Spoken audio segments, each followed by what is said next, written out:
Waalaikumsalam warahmatullahi wabarakatuh.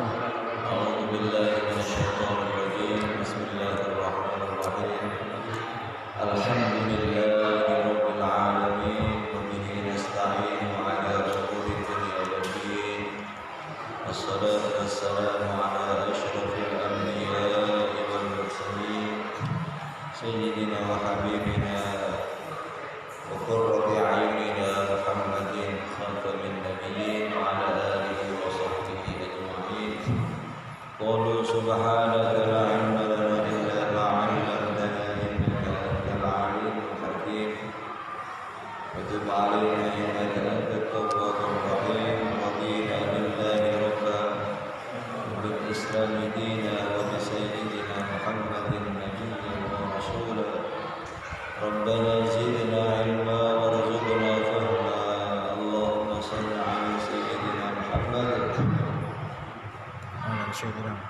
صلاة تفتح لنا بها فتوح العارفين وتفقهنا بها في الدين وعلى آله وصحبه أجمعين الحمد لله رب العالمين الفاتحة أعوذ بالله من الشيطان الرجيم بسم الله الرحمن الرحيم الحمد لله رب العالمين الرحمن الرحيم مالك يوم الدين إياك نعبد وإياك نستعين اهدنا الصراط المستقيم صراط الذين أنعمت عليهم غير المغضوب عليهم ولا الضالين.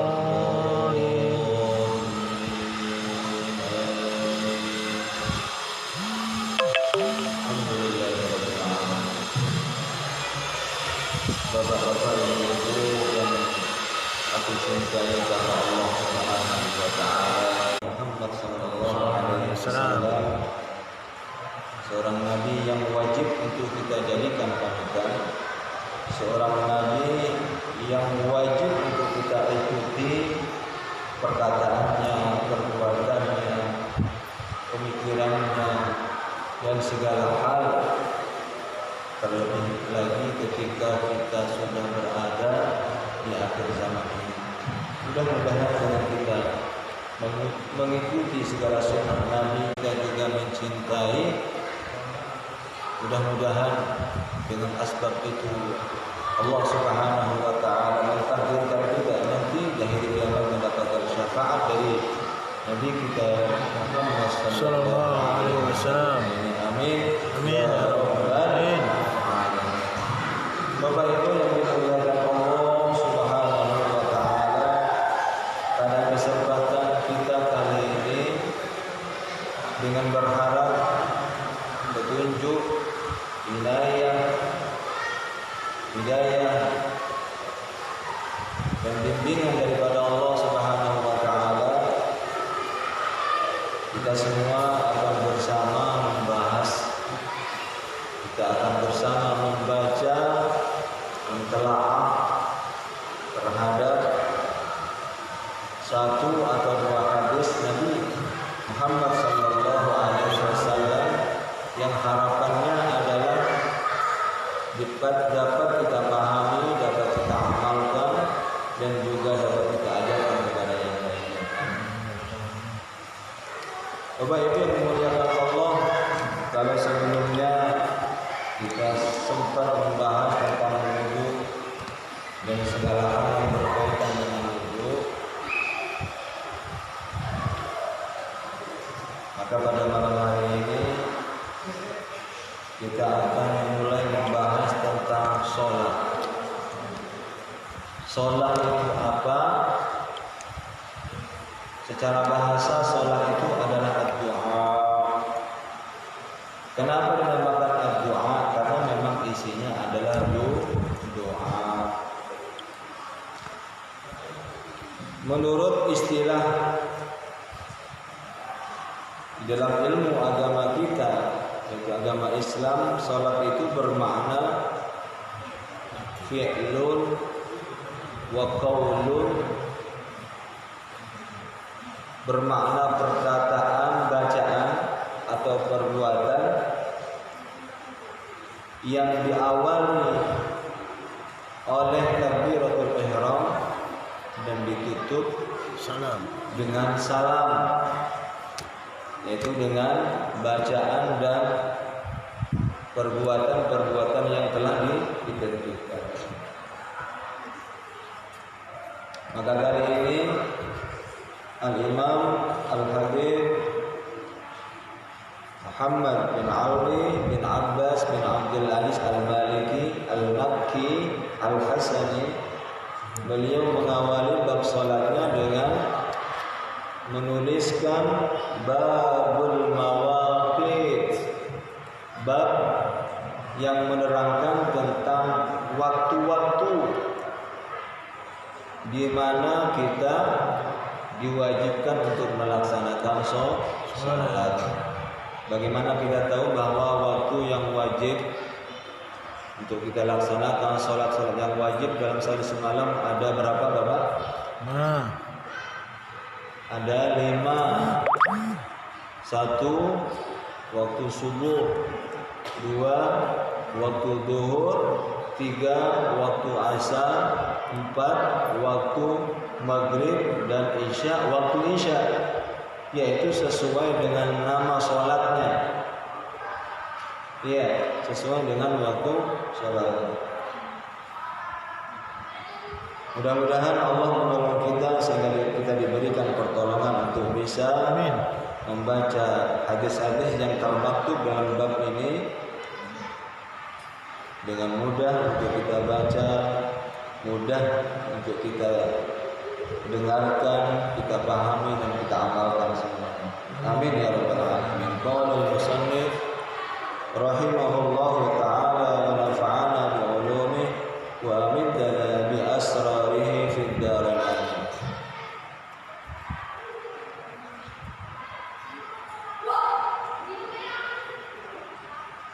Bismillahirrahmanirrahim. An Abdullah bin Amr radhiyallahu anhuma, dari sahabat Abdullah bin Amr, mudah-mudahan Allah ridha kepada keduanya. Ketika kita menyebutkan nama sahabat yang kebetulan sahabat tersebut beriman, orang tuanya pun beriman kepada Allah, kepada Rasulullah, maka kita disunnahkan untuk mengiringi nama tersebut dengan radhiyallahu anhuma. Tetapi kalau kebetulan sahabat yang dimaksud itu orang tuanya masih belum beriman, karena memang ditakdirkan tidak beriman dan memang waktunya sudah lama terjadi, jadi kita nggak bisa mengatakan insya Allah karena sudah lama terjadi. Dan itu sudah disepakati bahwa kita cukup disunnahkan untuk mengucapkan radhiyallahu anhu kalau laki-laki, kalau perempuan radhiyallahu anha.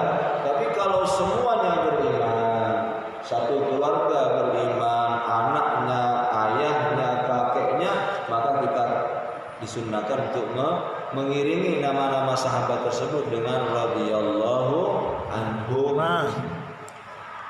Mudah-mudahan Allah ridha kepada mereka semua. Kalau anhuma, mudah-mudahan Allah ridha kepada mereka berdua. Kalau satu orang, mudah-mudahan Allah ridha kepada dirinya, baik laki-laki ataupun perempuan. Apa yang dikatakan beliau, sahabat Abdullah bin Amr radhiyallahu anhu, anna an-nabiy sallallahu alaihi wasallam qala, sesungguhnya Nabi Muhammad sallallahu alaihi wasallam telah bersabda, waktu dhuhri idza zalatis syams. Beliau Nabi Muhammad sallallahu alaihi wasallam bersabda kepada sahabat, yang pertama yang beliau sampaikan adalah waktu zuhur itu yaitu ketika tergelincirnya matahari. Artinya matahari sudah condong. Maksudnya tergelincir di sini bukan mataharinya tergelincir, Ya, seperti kita tergelincir, ya, sampai luka dan lain sebagainya. Tapi maksud tergelincir di sini adalah sudah condong. Kita tahu bahwa matahari itu terbitnya dari arah mana? Dari arah timur. Wallahu a'lam di tempat yang lain. Tapi secara umum memang terbitnya dari timur, kan begitu. Maka yang dimaksud tergelincir, yang dimaksud condong di sini adalah dia sudah condong ke arah barat. Matahari terbitnya dari arah timur, kemudian di tengah-tengah itu istiwa. Artinya ketika kita berdiri persis di bawah matahari itu tidak ada bayangan. Itu namanya istiwa. Tengah-tengah, condong sedikit ke barat, maka bayangannya berada di timur dari sesuatu yang menimbulkan bayangan tadi. Ya, tapi kalau condongnya ke timur, maka bayangannya berada di sebelah barat dari sesuatu yang menimbulkan bayangan tadi. Maka yang dimaksud condong di sini adalah condong ke barat. Maka bayangan yang keluar dari sesuatu itu berada di sebelah timur. Ya. Di sini dikatakan waktu zuhur itu awal dimulai, yaitu ketika matahari sudah condong ke barat, artinya bayangan sesuatu berada di sebelah timur, tidak istiwa. Kalau istiwa itu tandanya tidak ada bayangan sama sekali. Tapi kalau condong ke barat atau condong ke timur pasti ada bayangan. Ya, di sini harus kita pahami bahwa yang dimaksud condong di sini adalah condongnya ke barat, bukan condongnya ke timur. Ya, bayangannya ada di timur, bukan bayangannya ada di barat. Karena matahari terbit dari arah timur ke arah barat dan seterusnya. Artinya Bapak, ketika Nabi bersabda begini dan kita sesuaikan dengan teksnya, seakan-akan langsung bercerita bahwa Nabi bersabda waktunya zuhur dimulai ketika matahari sudah condong ke barat. Artinya ada pertanyaan, Pak. Ada pertanyaan. Dari siapa? Dari sahabat waktu itu. Ya, kalau bahasa kita mungkin, wahai Rasul, waktunya zuhur itu kapan?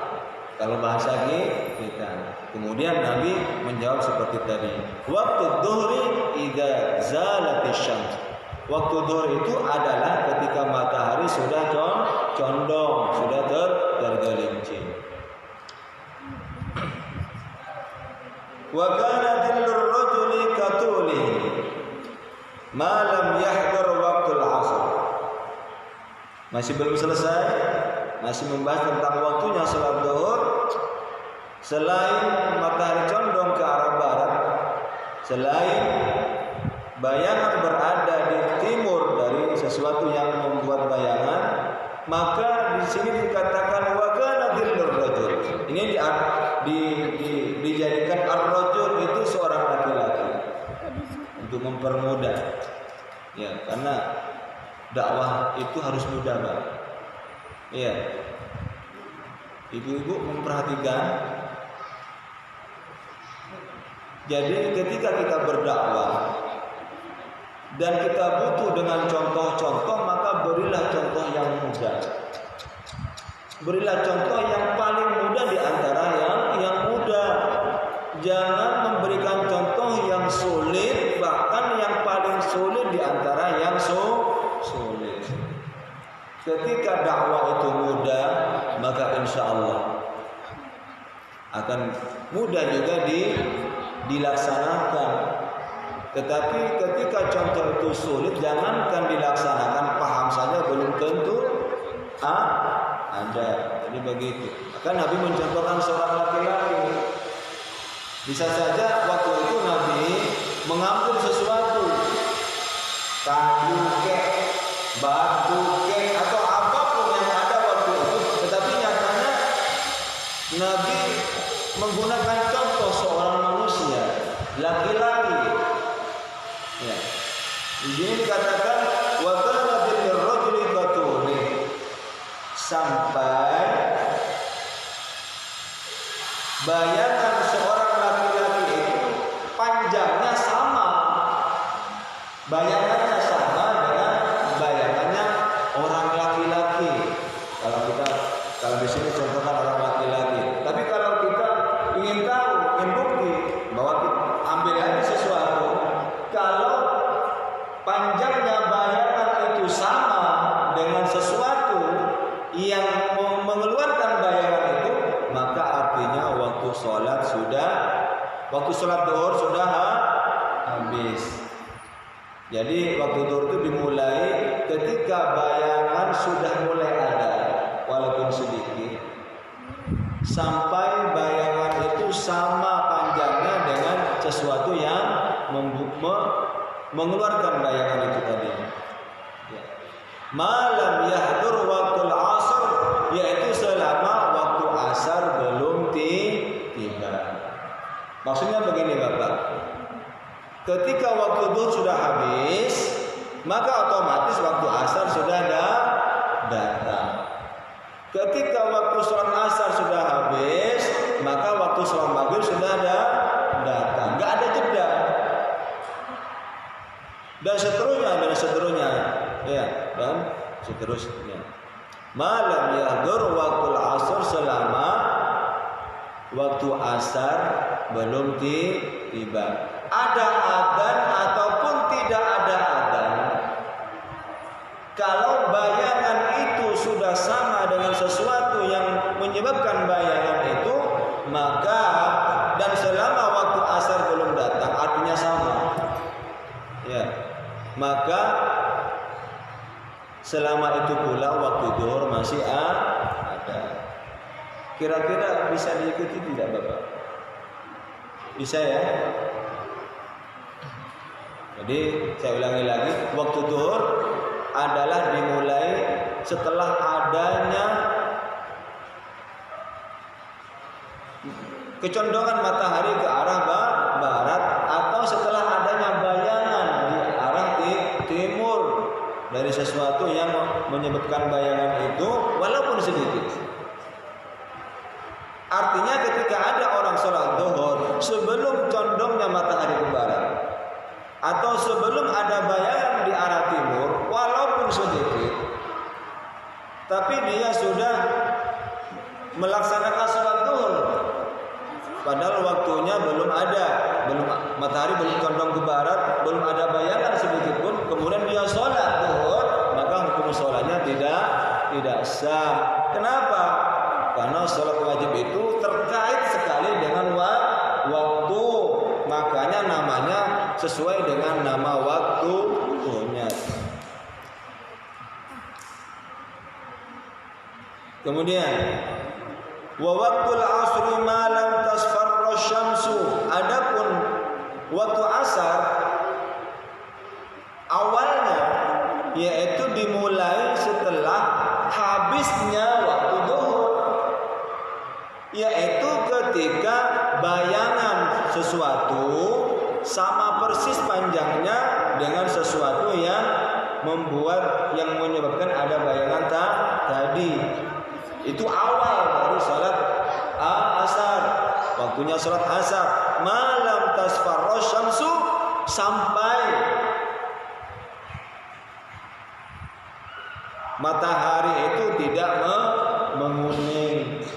Artinya kita diperbolehkan untuk sholat asar ketika bayangan sesuatu itu sudah sama dengan sesuatunya, sampai belum ada mega kuning di arah matahari tenggelam. Artinya selama matahari belum tenggelam, maka kita masih bisa diperbolehkan untuk melaksanakan sholat asar. Saya ulangi, Waktu asar dimulai ketika habisnya waktu sholat duhur, yaitu ketika bayangan itu sama dengan sesuatunya sampai matahari terbenam, atau kalau kita ingin mudah mencari tanda bahwa sholat asar itu sudah ada atau masih belum, maka tengok di arah ke belakang. Di zaman-zaman yang belum ada kecanggihan seperti sekarang ini, maka sangat perlu untuk mengetahui hal-hal yang berkaitan dengan waktu sholat yang wajib dan hukumnya adalah wajib.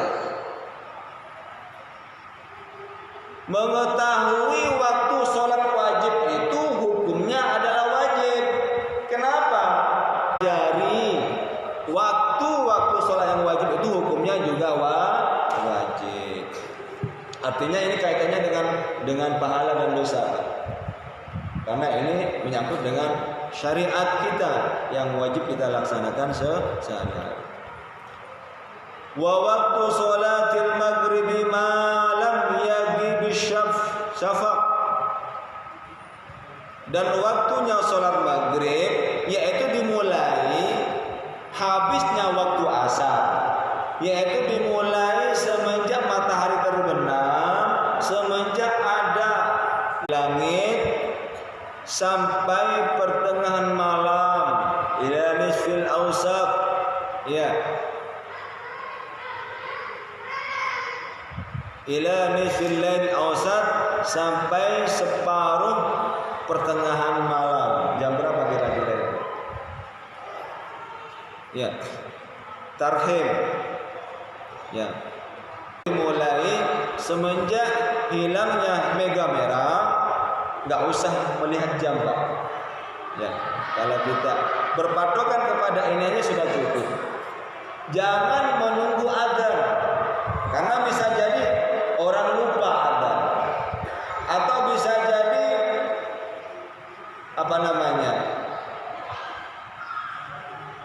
speakernya rusak, atau bisa jadi nggak ada yang adzan. Jadi jangan terlalu nggak tahu, wallahu a'lam. Mudah-mudahan tidak terjadi kepada kita. Bagaimana kalau nanti semua alam dunia ini berisi dengan awan? Iya. Bagaimana?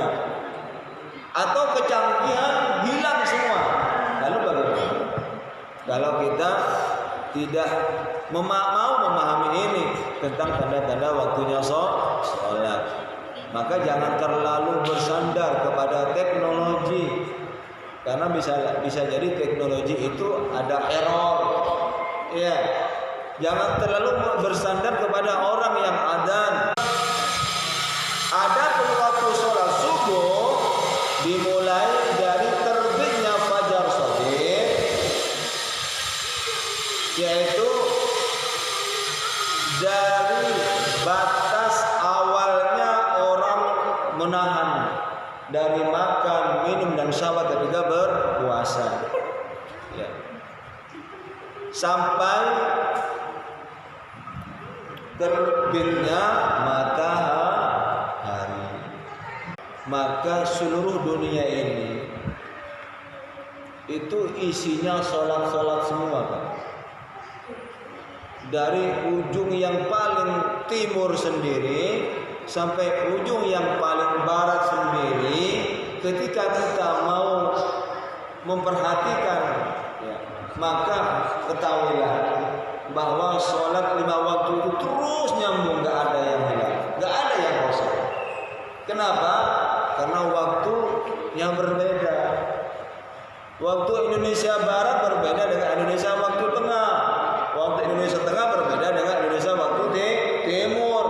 Waktunya Indonesia berbeda dengan negara yang ada di timurnya Indonesia, dan seterusnya dan seterusnya.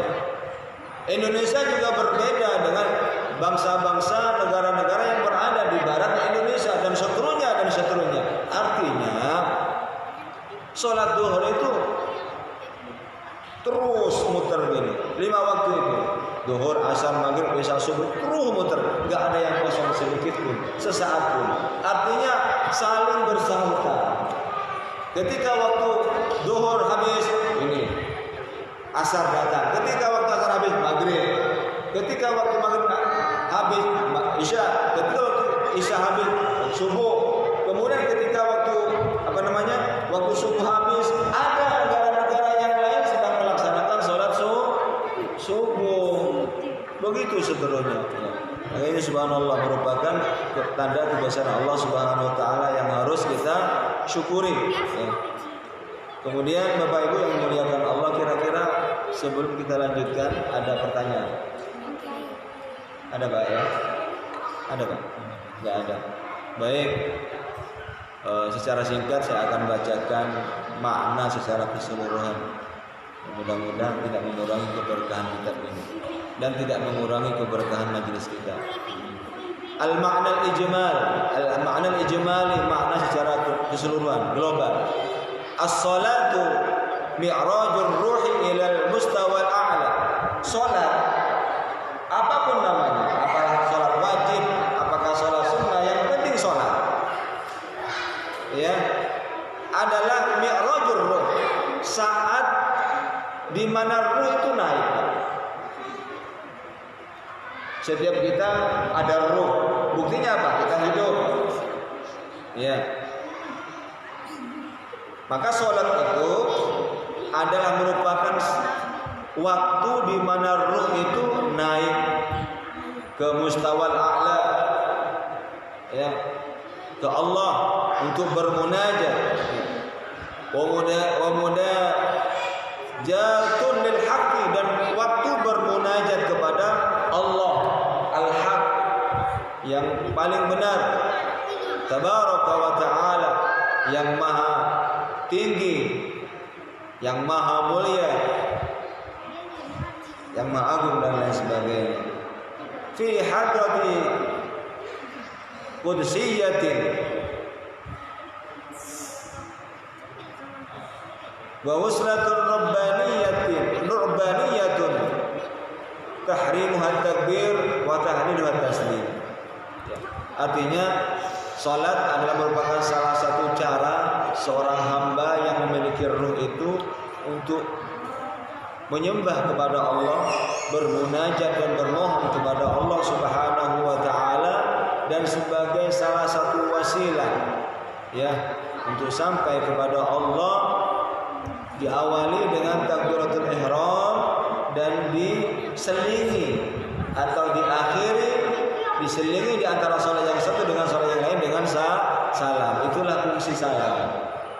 Dan yang wajib adalah salam yang pertama sebagai pemisah saja antara salat yang satu, salat wajib yang satu dengan salat wajib yang lainnya, antara salat yang wajib dengan salat yang sunnah, antara salat yang sunnah dengan salat yang sunnah lainnya. Maka itu salam namanya. Wa nidamuha ar-ruku' was-sujud wa adhkaruha tilawah wat tasbih wad du'a. Di mana nidamnya, aturannya ya. Ruku' was-sujud dan sujud, dan zikirnya salat adalah at-tilawah, membaca Al-Qur'an, membaca doa, wat tasbih, membaca tasbih, wat doa dan lain sebagainya. Wahiyal fariqu bainal mu'min wal kafir, dan salat itu adalah merupakan pembeda antara orang yang beriman dan orang yang kafir. Wa ruknu tsani min arkanis Islam, dan merupakan rukun yang kedua dari rukun Islam. Awwalu ma yanzuru fi min amalil 'abdi yaumal qiyamah min ajliha, awal mula pertama yang akan dihisab di sisi Allah nanti di hari kiamat adalah as-shalah, dan seterusnya.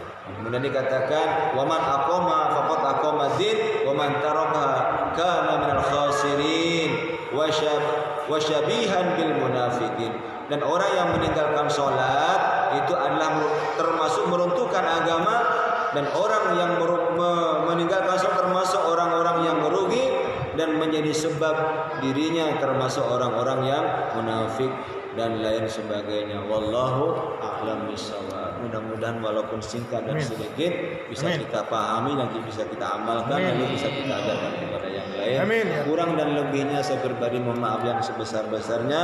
Kita tutup dengan membaca subhanakallahumma wa bihamdika Asyhadu an la ilaha illa anta astaghfiruka wa atubu ilaik. Assalamualaikum warahmatullahi wabarakatuh. Assalamualaikum. Demikian kajian malam ini, semoga bermanfaat. Assalamualaikum warahmatullahi wabarakatuh.